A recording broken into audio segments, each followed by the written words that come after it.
just the Alabama OC.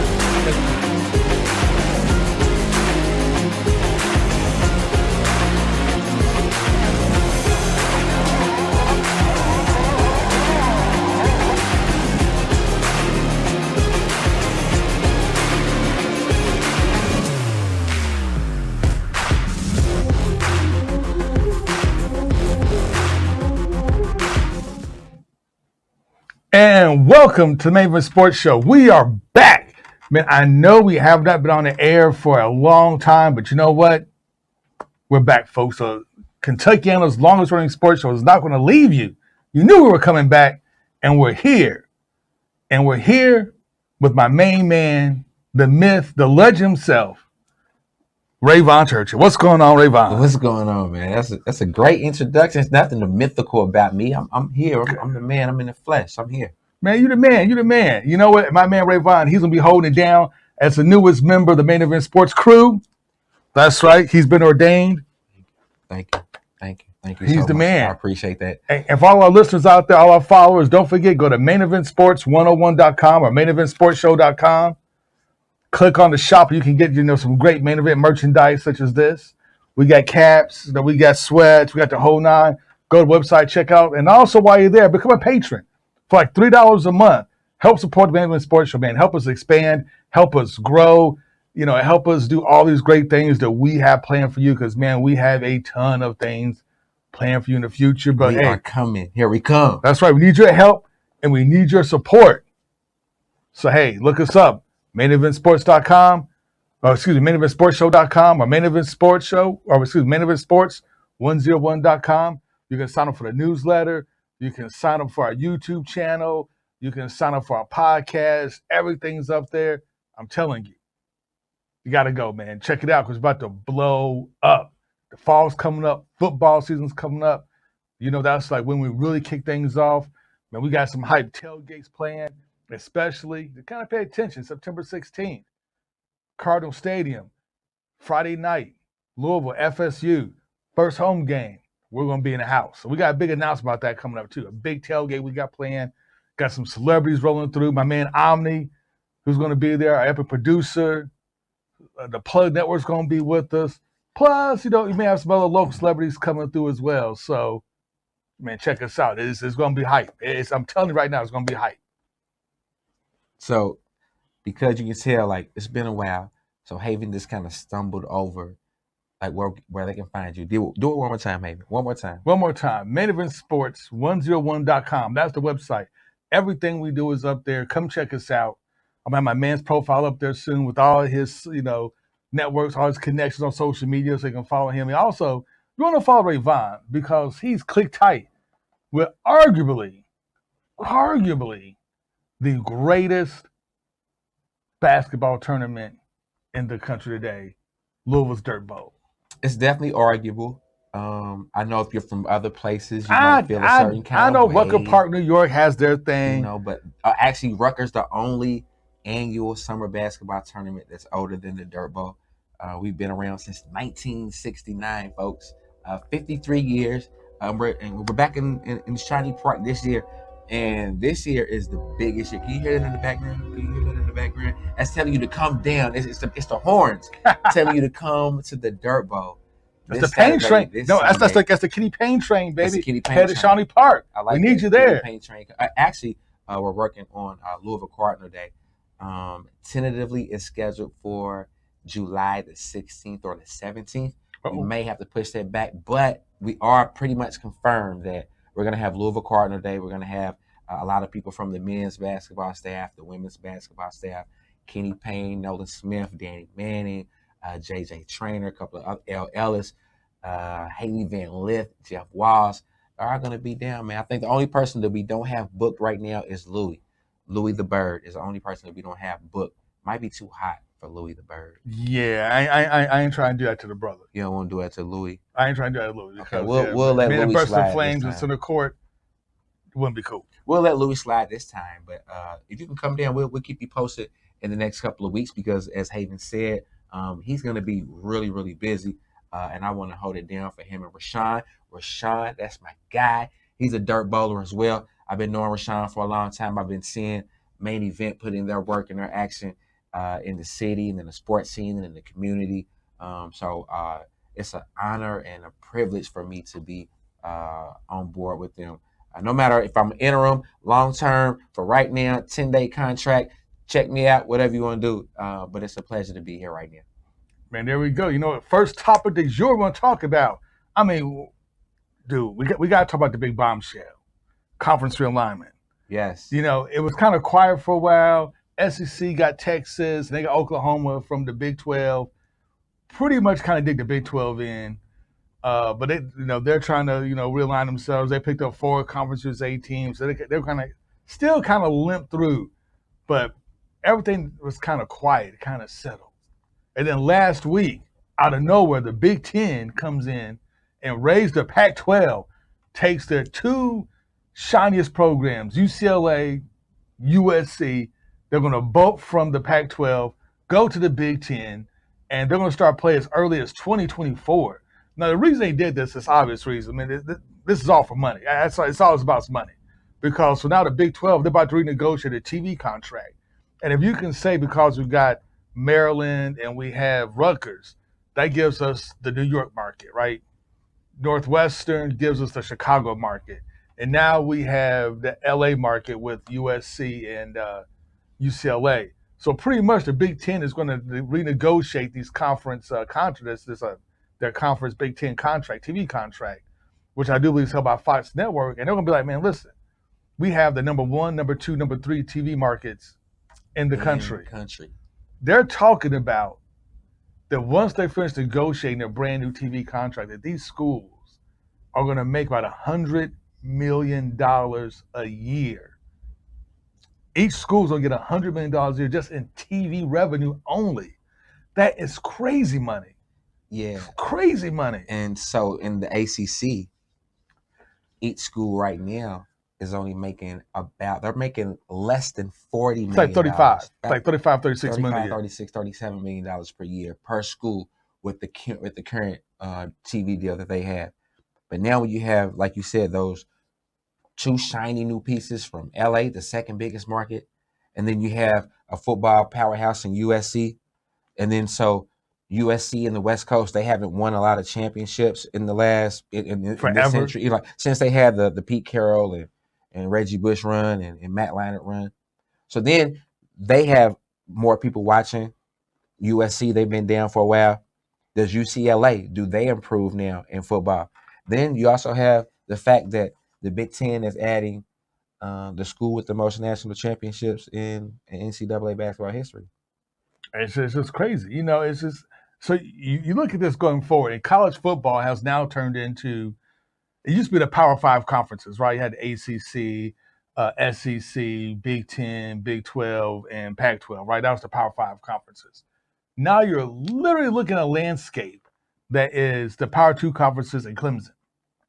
I mean, I don't want to disparage ACC, but let's be honest. AC football's been trash. It is what it is. It's been trash. FSU's been trash. Miami's been trash. Those are your 2 top, the other bellwether programs that should have been like your bellwether programs. They just been trash. U of L for the past, I'm a diehard U of L fan. Let's be honest. Scott Satterfield had his 1 good year, and he's been suspect ever since. Hasn't had a winning season in 3 years. So, I mean, literally the ACC is Clemson and everybody else. So you're looking at. I don't know if I can agree with that. Yeah, it's Clemson. I mean, because that's right else. Now. But historically, it's not really Clemson, because you know who is the program that everybody's waiting for the first domino to fall? It's Notre Dame. And Notre Dame, they haven't won a national championship since Lou Holtz. So we're talking about a recent run by Clemson, but no doubt you cannot dismiss Florida State, Miami, and Notre Dame. I mean, recent years you can. You cannot. I mean, Florida State won a championship when they just a couple years ago. I mean, was not long ago when they won their championship. Miami has 5 of those things, then you have to remember too. But for the past couple years, though, FSU, Miami they've sucked. Let's be honest. It's very cyclical though. So if you're the SEC, if you're like, okay, Clemson, we want you. There's no doubt that you asked Florida State and Miami as well. There is no doubt. Honestly, Florida State, and Miami in the same conference. It don't even make sense. Honestly, they may not ask. They may from my understanding, the SEC has already made overtures to FSU before. Yep. So Clemson is just a natural fit because they're a football powerhouse. Florida State is too. Florida State has more national championships, more Heisman Trophy winners, more legendary coaches. They were greater, longer. I would say like more legendary coach. They've had one legendary coach. Jimbo Fisher's better than any coach. He's just as good as any coach that Clemson has or has ever had. Well, Clemson only had like Dabo's like their dude. Right. So, that's right. And so you just proved my point about how recent they are. Dabo but in recent history, Clemson, and how many national championships the past 5 do they years, have? 2. So there's nothing to shake at. But what I'm saying though, when you talk about historically though, if you're SEC, if you're the SEC or the ACC, and then they have some academic standards that they have. Okay, first of all, I'm gonna stop right there. Ain't nobody caring about academic standards. This is all about football. This is all about how many eyes we can get. This is all about TV money. We're literally talking about the chances of getting into one of those conferences. Like literally, this whole thing is being driven by ESPN and Fox Sports TV, trying to drive as many eyeballs, those respective networks as possible. So once again, Mr. Harrington, I'm gonna have to disagree with you a little bit. No, go ahead. Because there is a small piece of the academic part that goes to this. UCLA and USC are two of the top 25, at least top 50 universities. Oh, no doubt. And that's ranked by the U.S. News and Report. So in order to be in the Big Ten, you have to be a part of a group that's called the ACC.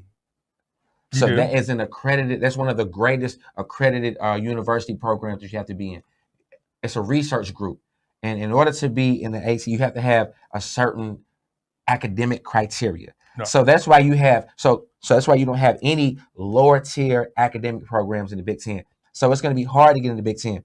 Louisville has a better chance of getting the SEC.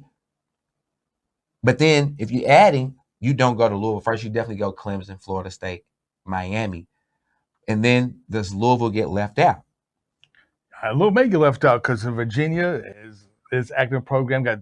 But it's all about TV now. Honestly, this all comes down like the TV markets. And that's what it comes down to. TV markets, how good your football program is. And not having a good football program for the past 3 years hurts. I mean, it is what it is. Like not having a good football program for the past 3 years hurts. But you know what? We're coming up on a break.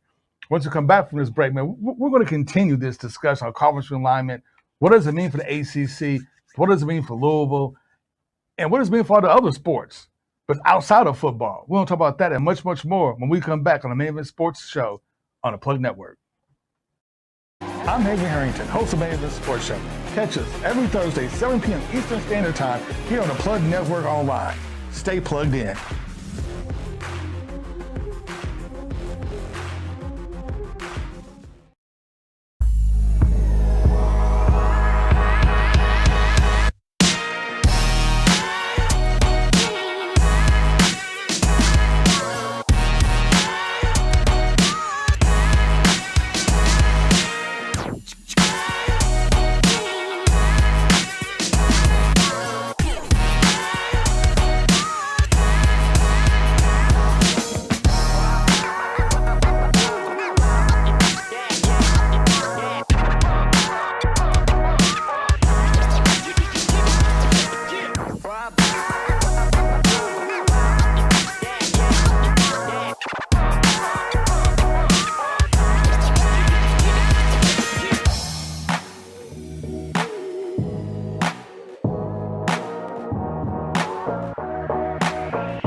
And welcome to the Main Event Sports Show. We are back in studio after a long absence, but hey, we never leave you forever, baby. Ever, ever, ever, ever, because we love you. We love the people. Forever, We're back. forever, ever, Forever, ever. forever, ever. We back, baby. Now I'm back here with my right-hand man, Rayvon Churchill himself, Captain Dirtbowl. No, I'm not Captain Durbo. Assistant Captain Dirtbowl? Yeah, I'm the assistant on the ship. Cornell Bradley, he's definitely the captain. The voice Like of first the lieutenant, Dirtbowl. maybe? I take first lieutenant. There, first lieutenant of Dirtbowl right here. I share first lieutenant with Tommy. You know, so it's not just me. It's a team. Yeah, I'm just doing this right here, doing of guys coming together, make this happen. Not one person can put on an event the magnitude of the Dirt Bowl. We started June the 11th. Super Sunday is August the 7th, and in 2 weeks from today, we are going to be revealing the 22 Dirt Bowl bracket. It's going to be going down right here behind us. You're going to see the teams. You're going to see some highlights. We might have a couple of guys come in and talk a little bit. Haven told me that I can take over the show that day. And that day, we're going to be Dirt Bowl centric. We're going to talk a lot about Dirt Bowl basketball, NBA basketball, college basketball, basketball. And then we'll throw in some other stuff too. As long as they'll let me talk, I can talk a little bit. Hey, I'm telling you, man, like this is like Louisville things basketball. Now, I admit that, Rashawn always teases me because I'm a football first guy. So he's always teasing me because I really talk about football and basketball. But I understand this is Kentucky. Yeah. It's a basketball state. And it's a college basketball state at that. So you got to talk about it. But all year round. Yeah, whatever. I can't do that because to me, college basketball is just like, And it's summertime. Like, what else are we going to talk about? There's something to talk about. Me about KD being a wuss. It's basketball. Yeah, you're right. You talk about Ben Simmons being worse than a wuss. Man, Ben Simmons is soft. Yeah, I'm just gonna say it. Maybe Ben Simmons is completely healthy. He could have played. He could have helped out. KD needed him, but Ben Simmons on the bench, like, you know what? I feel like my back may hurt. So I'm not gonna play. I know the doctors say I can play. I know I'm not in any real pain at the moment, but I just feel like my back may hurt. So I'm just gonna sit this series out. I'm going to sit the playoffs out because my back may hurt. Derrick Rose did that. Dude, you soft, man. Kevin Durant did that the year before. He could have played the year before he came back with Brooklyn. He sat out a whole year. He could have played. It happens. I'm going to say this. I'm going to say this. And see, and this, Rocky is a KD fan. Rashawn loves KD. But I'm about to give it to him. And Rashawn and I had this conversation before, and I want to get your take on this. Like, I understand KD wanted to go to Brooklyn and be the man because he's never been the man to win a championship, right? Yes, he was a two-time MVP, Finals MVP at Golden State, right? And he was arguably the best player on Golden State's team. But that's Steph's team. That's not Kevin Durant's team. That's Steph's team. So I understand him wanting to leave and have his own team, and he thought he put a super team together. We had Kyrie, he had Harden. He was ready to go. This was his team, and he's about to be the man in all Villa Park. Everybody was hurt. Kyrie's a super selfish, and he's also crazy because he thinks Earth is flat, so that wasn't going to work. They got Ben Simmons because the Celtics play rough, so he wanted Ben Simmons to come in and be that tough guy, and he was like, yeah, I feel like I may be in pain, so yeah, I'm just going to sit this out. No. I mean, I understand KD want to be the man, but to be the man, you also have to be the alpha male. Like, you can't, KD is he's a great basketball player, don't get me wrong. He's probably one of the top 5 NBA players right now in the league. Easily top 5. But, it takes a special type of leader to get guys to play for you, to play hard, to play with the injury. And he's just not that type of leader. He's just that passive dude. Like, can you imagine anybody coming to Michael Jordan and being like, Jay, here we go. I ain't going to play today, Jay. Here we go. I think I may have a hangnail. It hasn't been confirmed yet. I'm going to set this one out. What would happen? He would have got stone cold stunned right then and there. Michael Jordan would have kicked him in the stomach. God! And the rest of the Bulls would have jumped on him and beat him down. It's like, Negro, you're going to play. You're going to put this jersey on with these black eyes and bruises. You're going to go out there and you're going to play. You're going to play when you catch some hot ones in the locker room. It's the same Michael Jordan that played with Scottie Pippen when he had migraines and stuff. Hey. Oh, so it happens. It happens. And what happened to Scotty? Scotty got that air full. And we always got to bring, if you play with Michael Jordan. You know what, Kate? How about Bill Laimbeer? How about Bill Laimbeer? I mean, same thing. The Chief, Now, granted, you know what? That's old school basketball. I get that. That's old school basketball. And old school basketball is different. It's not like basketball players today are nowhere near as hard as their brethren before them. I get that. Dudes are soft now. I understand. Even LeBron. You made a soft comment earlier that I have to refute. How can the guy who should have won Defensive Player of the Year be soft? Because the NBA, okay, so first of all. No. No, I'm going to tell you to be soft because this whole freedom of movement era, you really don't play defense. I mean, you play defense. Ben Simmons don't play defense? He can defend 1 through 5. He can. He can't score. So because he can't score, he's soft? But he can average. No, he can average 8 rebounds, 8 assists, couple steals, 17, 18 points. And Ben Simmons is soft. Ben Simmons is soft. Anybody that's medically clear to play. Then? Who's hard? Tell me who's hard. Who's hard right now in today's NBA? Who's hard? Steph Curry. Okay. Ja Morant. Short guy. Has to go in amongst the trees every night in, night out. Plays with injuries. Plays hurt. How many games has Steph Curry missed in his career? Kevin Durant. He's a healthy dude. I mean, I can't help it. I can't. LeBron James is tougher than that.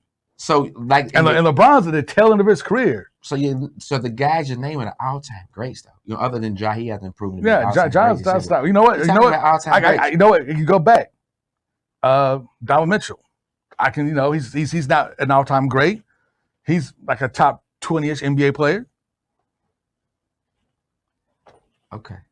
I guess we just have to agree to disagree. I mean, like honestly, like Ben Simmons. You look at Ben Simmons, and he is the way Ben Simmons tries to play back. I'm gonna say try.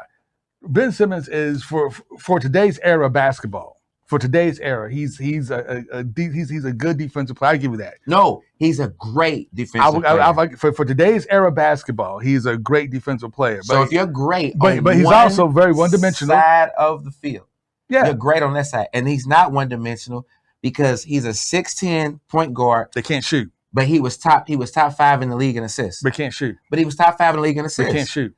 Okay, but he can. But here's the thing. It's a lot of people that can't shoot, but you can't say he's soft because he can't shoot. No, but here's the thing. No, I'm saying he's soft. You can't say he's soft because he can't shoot. No, I'm saying he's soft because he's medically cleared to play, and your team needs you in the NBA playoffs. This is the playoffs.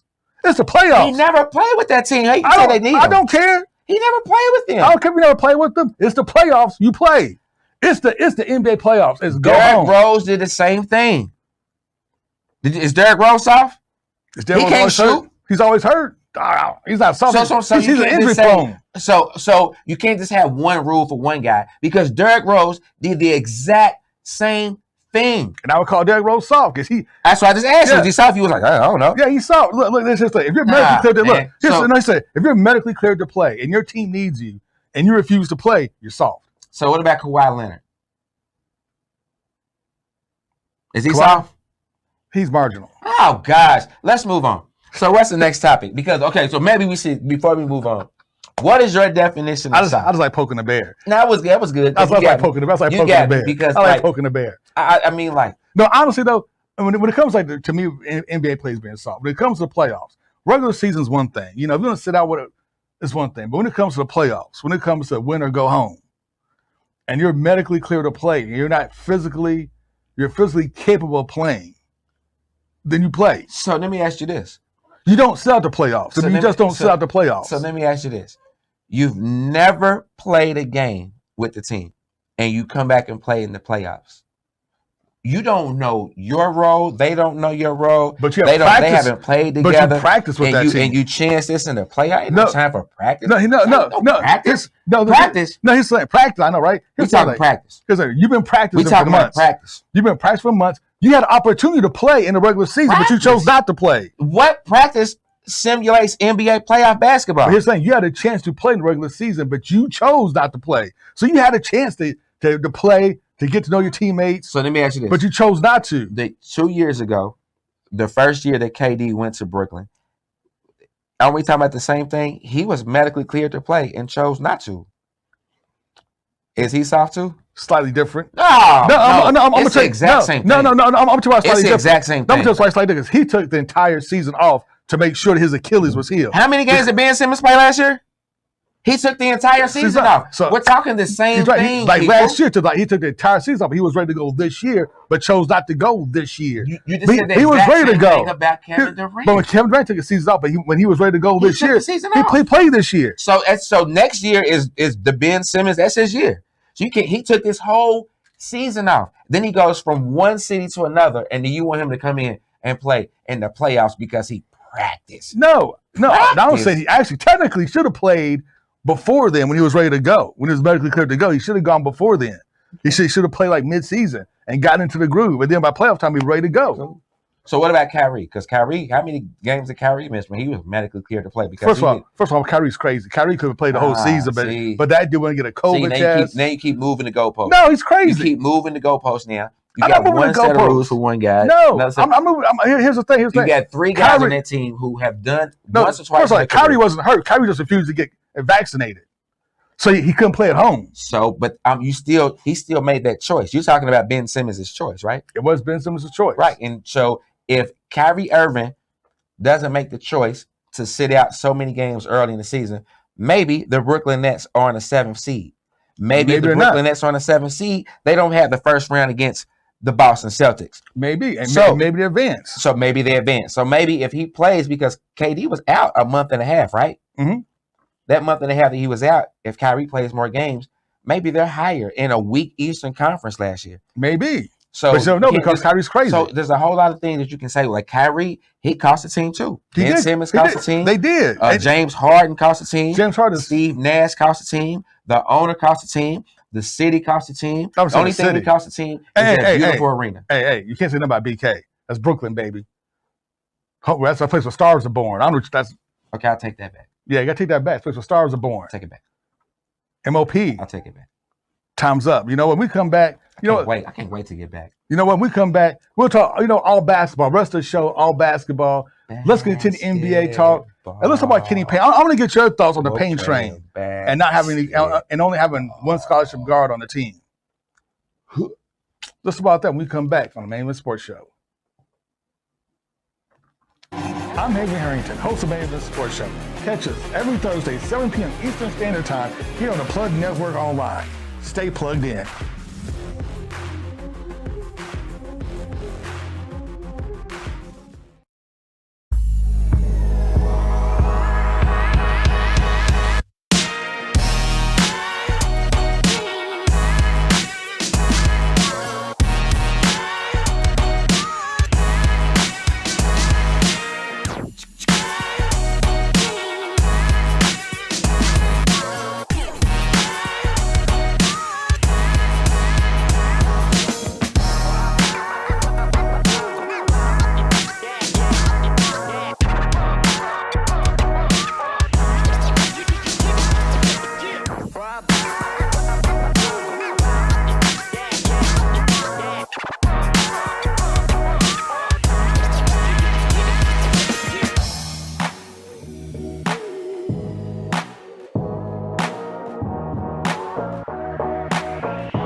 I love my theme music. Every good hero should have some. Hey, welcome back to Main Event Sports Show. This is my man, Rayvon Churchill. What up, though? Main Event's back. You know what? We started talking about NBA players being soft. My man made some good points. You made some good points. All I'm going to say is this. The entire Brooklyn Nets team is actually really soft for real. I mean, they're all soft. I mean, it's like, it's playoff basketball. You're a super team. You're supposed to win the title. If Kyrie got swept. Like, if Kyrie wasn't crazy and thought the earth was flat and refused to get vaccination, you're right. They may not have played Boston. They probably gotten farther. They may even have won Eastern Conference. If Ben Simmons wasn't being all soft about his back, that could have been the guy that could have brought in the paint that they needed. Once again, got him out the East. But it goes back to KD. It's not that type of. I'm not saying he's not a great player, but leaders lead, and leading like when it comes to scoring and do things of that nature, KD's the man. I would give it to him. He's an offensive juggernaut. But it's different when you got to command your troops in battle.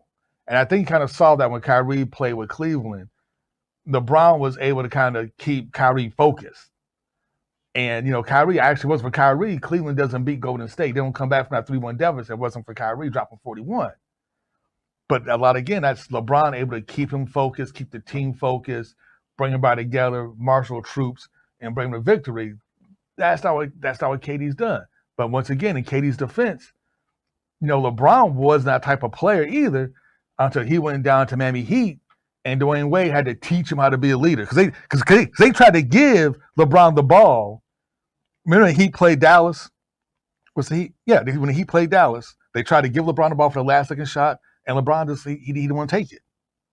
He didn't want to take the shot. He shot away, and he shot away a lot of times in the games. But once again, it had to be Dwayne Wade because that was Dwayne Wade's team, and Dwayne Wade had to be the leader. Dwayne had to teach him how to be a leader. And once LeBron learned how to be a leader, you saw this kind of game elevate. It is what it is. Let me ask you the question. Just like Michael had to learn how to be a leader by getting his teeth kicked in by Bill Laimbeer and Detroit Pistons for two series in a row. Let me ask you the question. Who was the leader for that Cleveland team? I think it was 2009, maybe 2007, 2009, that went and played against the Spurs. The young man won an Eastern Conference title. He did. You can't tell me 3 other people that were on that team. No, I mean not within 10. I give you 10 seconds to tell me 3 other people that were on that team that he led to the finals. He led to the finals, but to get over that hump. So he already knew how to lead. No. Well, here's the thing: to get over that hump, to take that to the next level. You see, skill got you to there, right?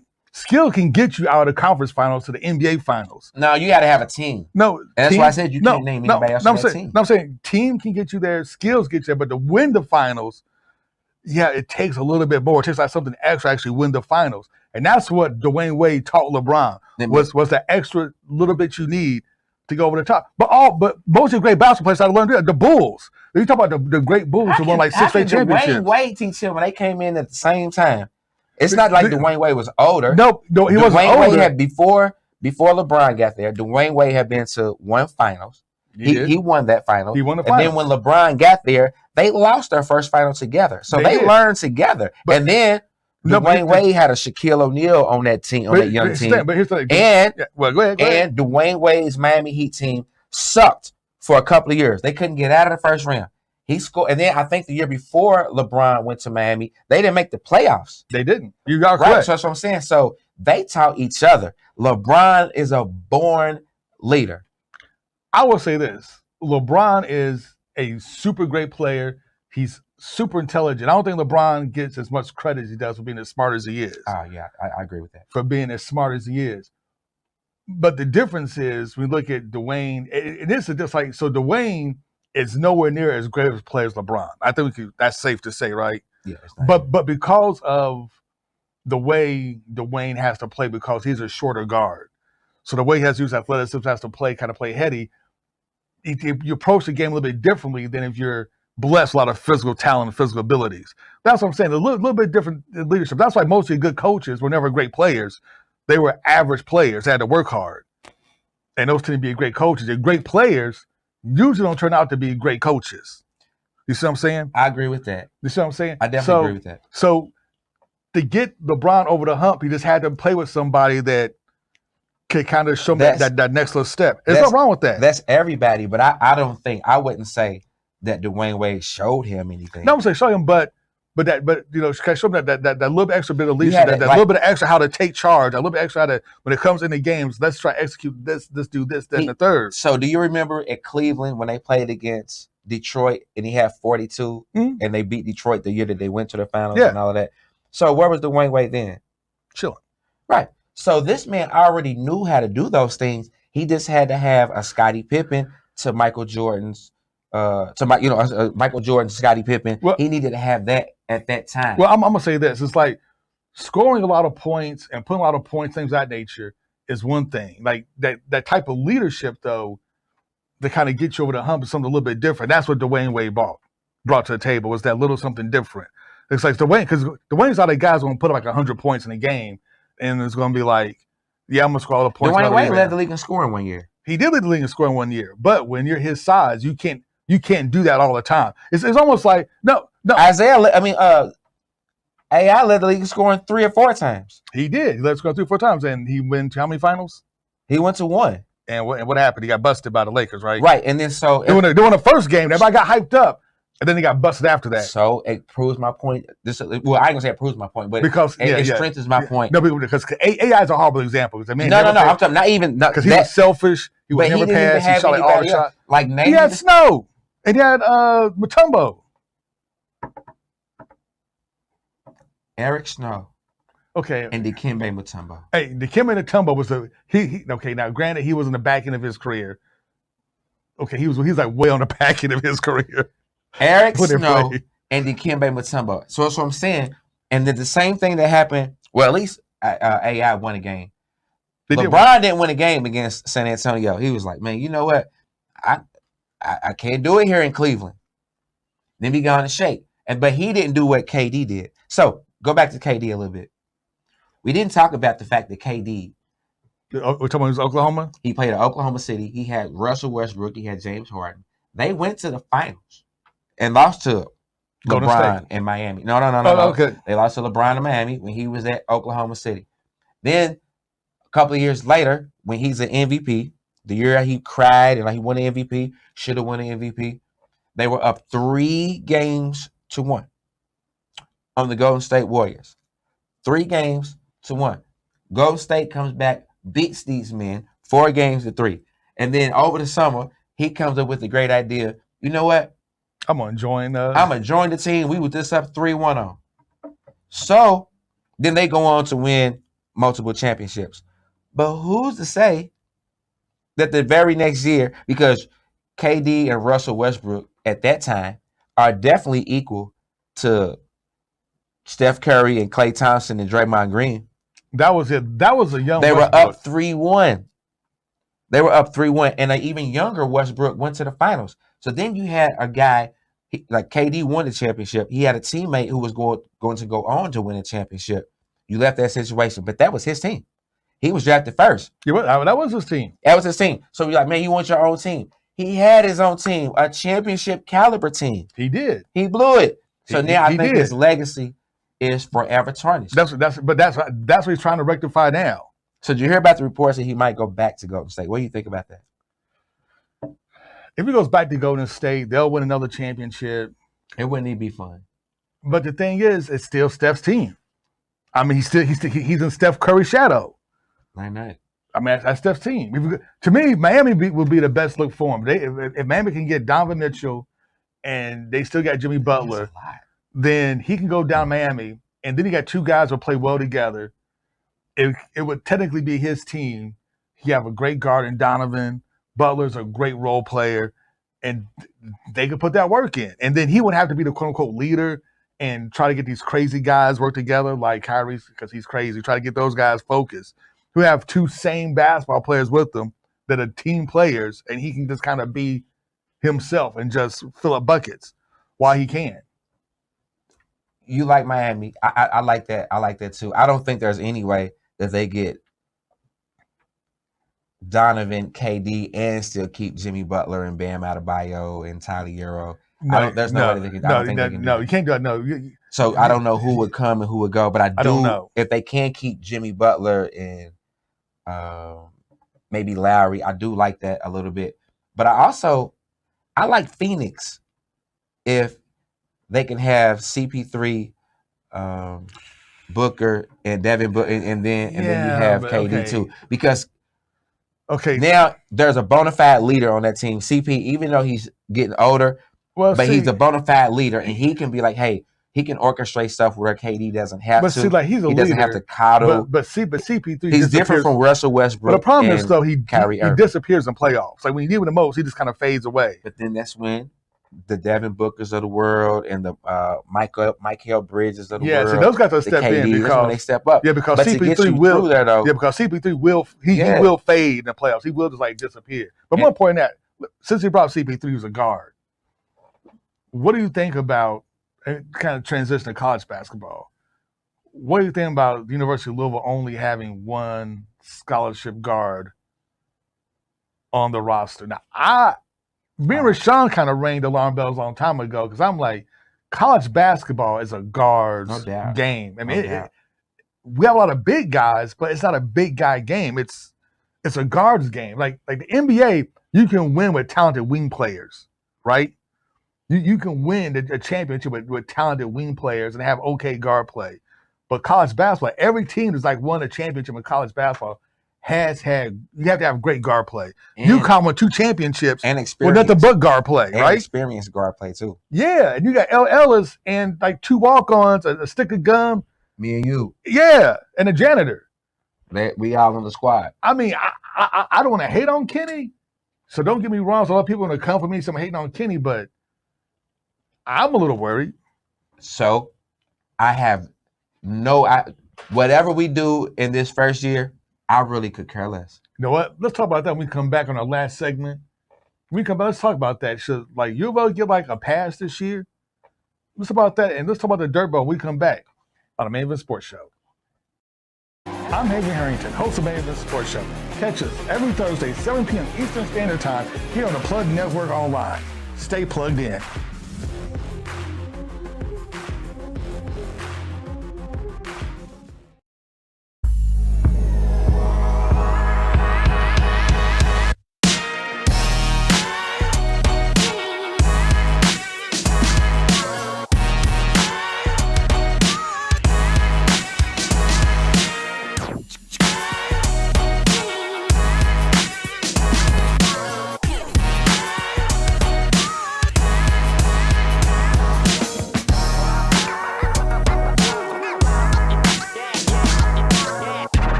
And welcome back to Main Event Sports Show. Don't forget, go to maineventsports101.com.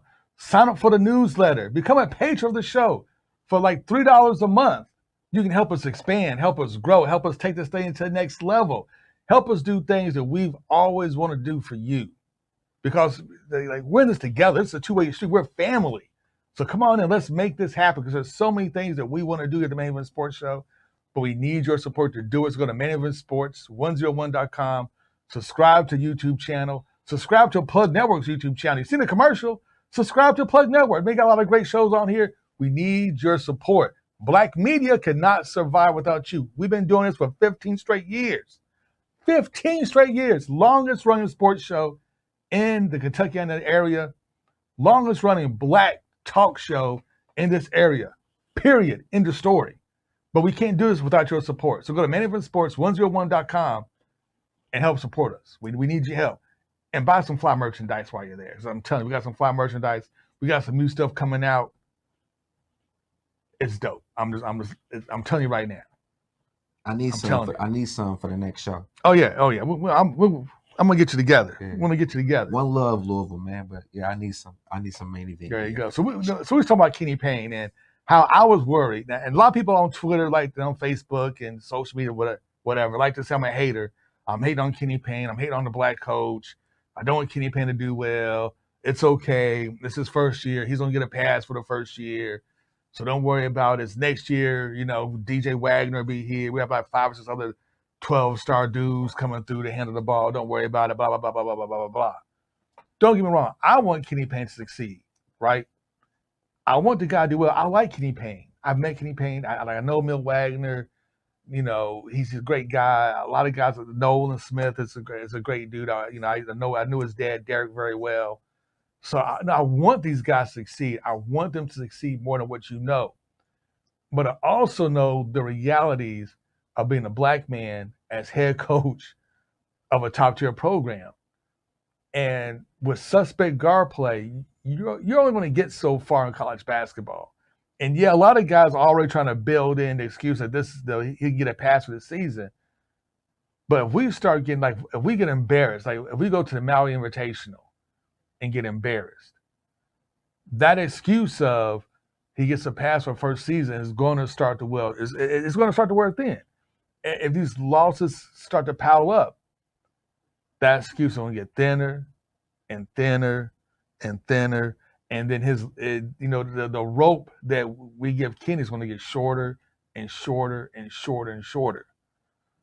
That's the same thing was true with Chris Mack. Same thing was true with Scott Satterfield.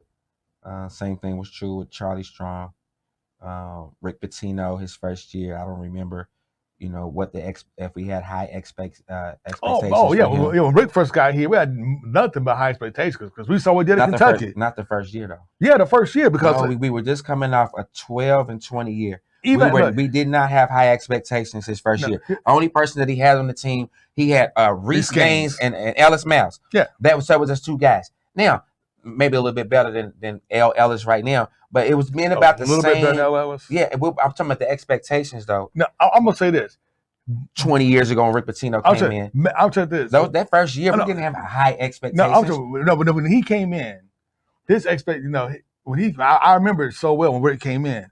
It wasn't that we won the national championship like the first 2 years out, but expectations were that we won the national championship and we was going to do it in short order. Like we thought we was going to come in here, we was going to make the tournament his first year. Nobody thought we was going to make the tournament. A lot of people thought we was going to make the tournament his first year. Man, I wish we could go back and get some stuff like, how can you come off a 12 and 20 year? At that time, it was the worst record we had ever honestly, had. The same. And then you had Ellis Miles and Reese Gaines. Because the same reason that when Charlie Strong got here, people thought that we would kind of get a little bit of a turnaround because you knew the type of caliber coach that he's bringing in. You saw the talent he was bringing in, and you knew it's just a matter of time before that thing got going. And that's my whole thing. So who did Charlie Strong come after? Crap Thor. Yeah, the worst coach. The worst coach that we had. So so the worst season in basketball that we had. So you can't have high expectations this first year. If we get our heads beat in repeatedly, which we probably will. No, I'm gonna say this. I'm gonna say this. But then in year 3 or 4, just like we are with Chris Mack. I'm gonna say this. At the University of Louisville, at the caliber program we are, minimum expectations should be making a tournament. That's like bare minimum. That's like the ground floor bare minimum stuff you should do is make the tournament, no matter who the coach is. And that's every season. I don't care what season it is. Like last year's U of L team had enough talent to make the tournament. We just have the coaching. We had the talent. The talent was there to make the tournament because ACC was trash. We had the talent to make the tournament. We had guys that were good enough to do it. They had zero coaching. If they had any semblance of coaching last year, they made the tournament with no problem. Any semblance of coaching. But we've seen it. You could have coached that team to a tournament. Maybe. But we've seen in recent years to where some of the blue bloods don't at least make the tournament. In the last 3 years, Kentucky, Duke, and North Carolina have all missed the tournament. That's them. I'm talking about us. If it can happen to them, it can happen. It happens. It's cyclical. So now But we've done it for how many years? Have missed the tournament? Like, we missed 2 out of the last 3. has Chris Mack ever made the tournament? He was here. Yeah, he did. We lost to Minnesota in the first year. Actually, I mean his second year. Second the first year, we were probably going to be a 1 or 2 seed. We had a really good chance. It wasn't his fault that COVID. COVID wasn't his fault. Right. The first year, COVID wasn't his fault. We were ranked number 1 in the country his first year. You know how many times we've been ranked number 1 in the country during the season in my lifetime, Haven Harrington? How many times? About 5. In my lifetime. Number 1 in the AP poll during the season. As good of a program, great as a program, top 10 in wins, Final Fours, attendance, all of those things. We've only been ranked number 1 during the season about 5 times. Hey, with Chris Mack, we were ranked number 1. It lasted about 7 days. I'm gonna tell you this. That's not the point. In the mortal words of one of America's greatest poets, William Griffin Jr., it ain't where you're from, is where you at. Where you from is where you at. So right now, we're not at that top tier level. No, but I still think, and that's why Chris Mack was fired. But I still think we still have a cloud over our head. I'm gonna say this, like with this year coming up, and with all the expectations of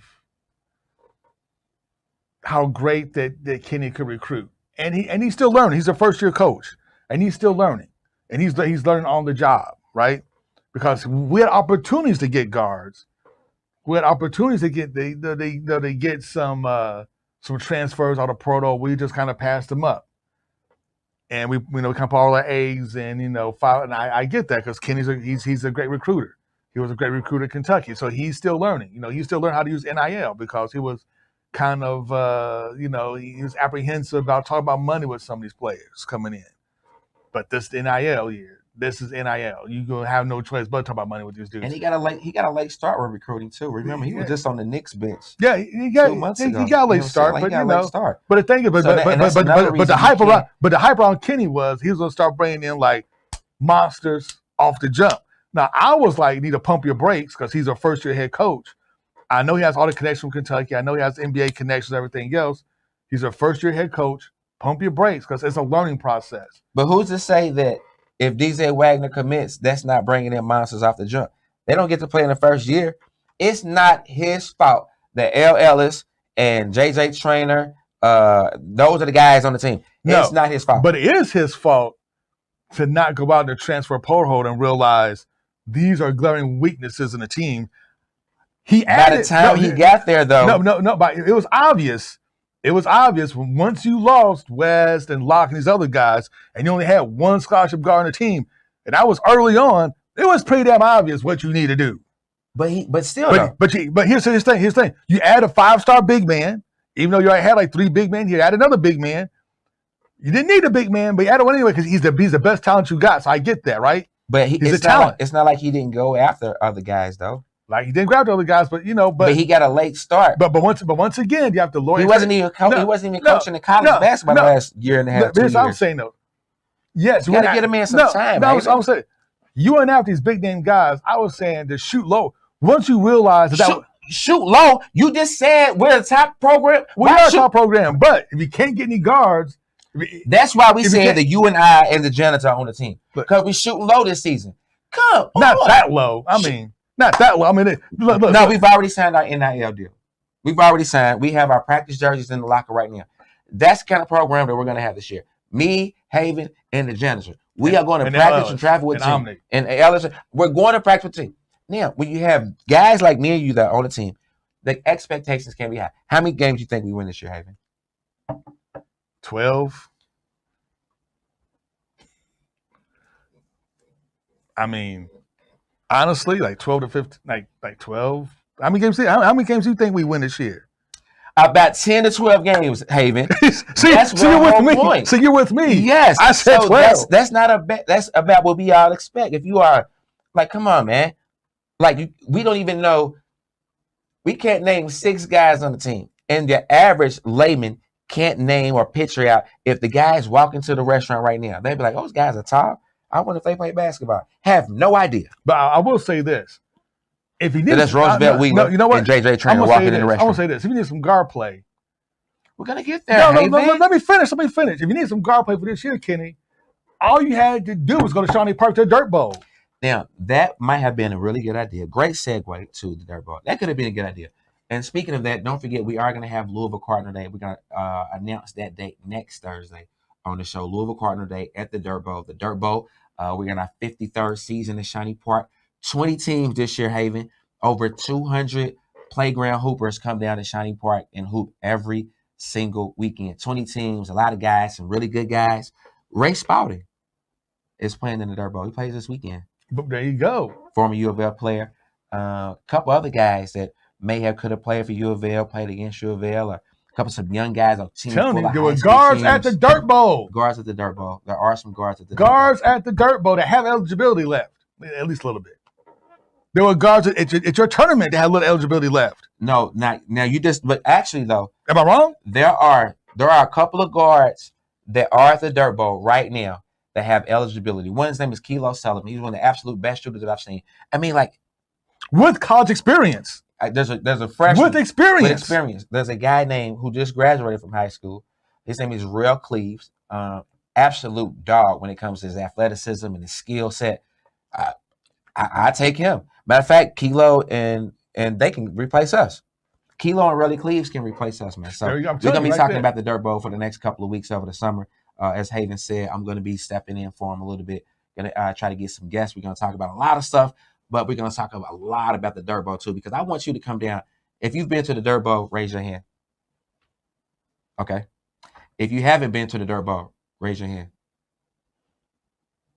Okay. We got Omni coming down. We did have Omni come in. So we got to have Omni come down. If you haven't been to the Dirt Bowl, man, come on down to the Dirt Bowl. It's every single Saturday and Sunday for the rest of the summer. The first game is at 2:30. We normally get out of there around 7:30 or 8. And just so you know, it is 100% completely safe.